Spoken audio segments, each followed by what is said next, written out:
एबसुआ दिनै जोंनि बर' हारिनि सिनस्रि बर' जाथिखौ फोथांना लाखिनो थाखाय खामानि मावनांगौ बर' जाथिखौ फोथांना लाखिनो थाखाय बिसोरहा खामानि दङ जोंबो सासे ट्राइबेल स्टुडेन्ट जोंबो सासे बर' हारि हिसाबै जोंबो सासे एबसु नाथाय दिनैनि दिनाव जोङो एबसुखौ गाज्रि मोनाबाबो एबसुनि माखासे दैदेनगिरि जाय सेन्ट्रेल लेभेलाव खामानि मावगासिनो दं बिबान लाना खामानि मावगासिनो दङ बिसोरो दिनै राजनितिखौ हाबनानै जोंनि गोथार एबसुखौ दिनै गुबुंले खालामजोब्बाय होननायनि जाहोनानो जाहैबाय आङो मैया दाख्लैसो सोलिफुबाय थानाय आरो जोंखौ जाय रिप्लाइ होफिनदों आं बिनि सायाव फंनैसो खोथा बुंनो फैबावदों बिथांमोना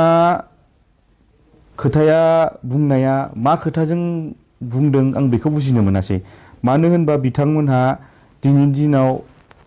एन्टि नेसनेलखौ माबा एन्टि बर'नि दावराव लांबाय सोरबा एसटिनि दावरावखौ रेजिस्टारनि दावरावसो लांबाय आं बेखौनो बुंनो सानो बुबुल बर'मोन नेरसोन नार्जारिमोन बिथांमोना एसटिनि दावराव खालामदोंमोन ना एसटिनि आन्दलन खालामदोंमोन ना दिनैनि दिनाव रेजिस्टारनि आन्दलन खालामदोंमोन दिनैनि दिनाव बिसिनि आन्दलना एसटिनि आन्दलन जानानै थाङासै बिसिनि आन्दलना सोरबा रेजिस्टारनि आन्दलनसो जानानै थांबाय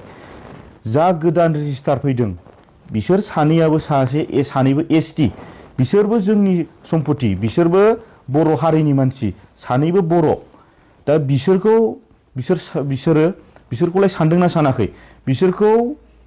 मानो बिसोरो सोरबा एन्टि बर'फोर बायदि सोरबा एसटि नङैफोर बायदि मानो बिदि खोथा बुंगासिनो दं बिसोरखौबो बिसोरो बरायनोसो हायोमोन खिन्थु बिसोरो दिनैनि दिनाव एसटिखौ गारनानै दिनै सोरबा रेजिस्टार गोदान फैनायावसो दिनै आन्दलन खालामफ्लानो नागिरगासिनो दङ सोरबा बिटिसिनि न'खौ सावनोनो बिटिसिनि सिपनि न'खौ सावनोनो सोरबा बिटिसि सेक्रेटारिखौ बुख्रुबनोनो आं बिथांमोनखौ मा होनबावनो दिनै बुबुल बर'मोन बिथाङा जों इनफर्मेल स्टुडेन्ट होननायाव एसे नांदों मानो होनोबा बिथाङा आङो मोननैसो खोथा बुंबावगोन बिथाङा दिनैनि दिनाव डाबल एमए होनजाबाय थायो बिथाङा डाबल एमए होनजाया खिन्थु बिथाङा दिनै एमए फेल जाखांबाय खिन्थु बियो एमएखौ लाफिननो हायोमोन दस्रा साबजेक्टआव खिन्थु बियो दिनै लादों एखे साबजेक्टआव पलिटिकेल साइन्सआवनो बियो इलिगेल बेखौ रेजिस्टारानो बेखौ एडमिसन होदों बेखौ एबसुआनो बेखौ एडमिसन होदों दिनै आरो बियो एडमिसन लादोंबाबो बियो हस्टेलाव थानायनि खुनु राइट्स गैया बियो इलिगेल ओंखायनो जों बेखौ फर्मेल स्टुडेन्ट होनाखै बेखौ इलिगेल होनदों बियो मालाबाबो नर्मेल स्टुडेन्ट नङा बिसोरो दा ओंखायनो जोङो आरो जों गोख्रों सोंखारिबावगोन आरो नेरसोन सासे दंबावो बिथाङा पिएइचडि स्कलार सासे पिएइचडि स्कलारा दिनै जोंहा बेखौ इनफरमेसन दंबावो बियो दिनै हस्टेलाव एडमिसनखौनो लायाखै दा आङो बेखौनो होनगोन बिसोर सानैनि सायाव जोंनि गोदान रेजिस्टारा बिसोर सानैखौ थाबैनो थरन्थ खालामनानै बिसोर सानैनि गेजेराव इनकुवारि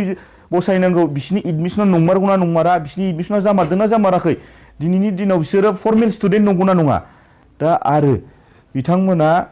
नंखाय खोथाखौनो बानसावनानै नंखाय खोथाखौनो थगायनानै एन्टि बर' होनदों होननानै गावसोरखौ बुंफ्लागासिनो दङ गावसोरखौ माबा गाज्रि खोथा बुंदों होननानै जुदि गावसोर फर्मेल स्टुडेन्ट थारबा जोंनोबो प्रुफखौ देखाय जोंबो मानिनानै लागोन नोंसोर फर्मेल स्टुडेन्ट होननानै नोंसोरनि फर्मेल स्टुडेन्ट जानायनि नोंसोरनि प्रुफखौ जोंनो देखाय जोंबो मानिनानै लागोन आरो जोङो मिथिगौ बुबुल बर'मोनहा सोरबा नेरसोन मोना सोरबा जाफुं मोना सोरनि मानसि सोरनि थाखाय खामानि मावो दिनै बुबुल बर'मोन बायदि नेरसोनमोन बायदि जाफुंमोन बायदिया हराव सान हर गारि गरा लानानै थाखा फैसा सोरनिफ्राय फाइनान्स मोननानै बिसोरो कलेज सारा बिटिसि गिदिं कलेज गिदिं बिसोरो माखासे स्टुडेन्टफोरखौ इनफ्लुयेन्स खालामगासिनो बिसिनि खर'आव गाज्रि बुस्थु सोना होनानै दिनै बिटिसिखौ दंस खालामनो बिटिसिआव दावराव दावसि खालामनो बिसोरो सेस्था खालामगासिनो दङ जों मिथिगौ सोर फाइनान्स खालामो बिसोरखौ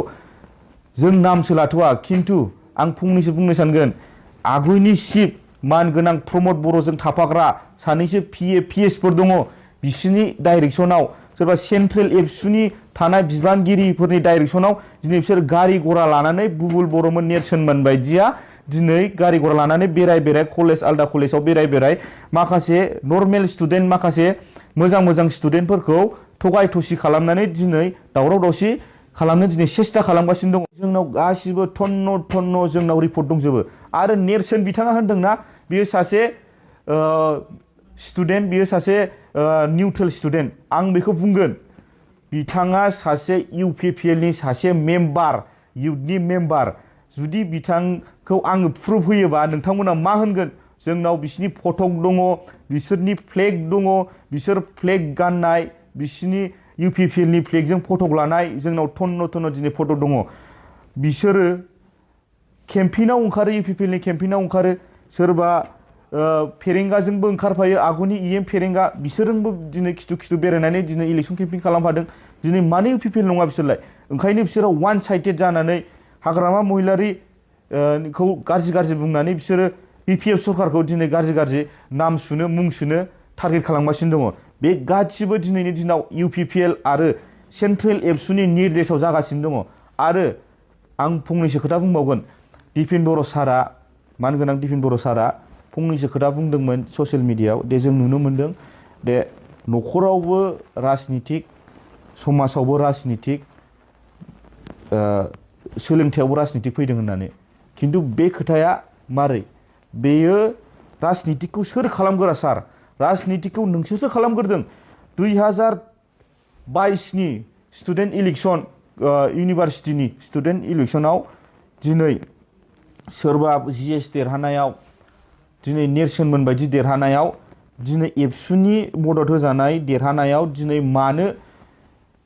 सानै UPPL नि सानैया फैनानै मारै बिसोरखौ आर'नाइ सोफैनो हाखो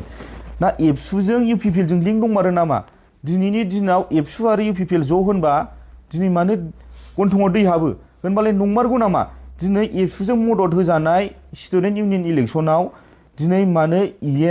फेरेंगा बिथां आरो नीलु सरगारि बिथांमोना दिनै फैनानै देरहाखांनायनि उनाव मारै आर'नाइ सोफैनो हाखो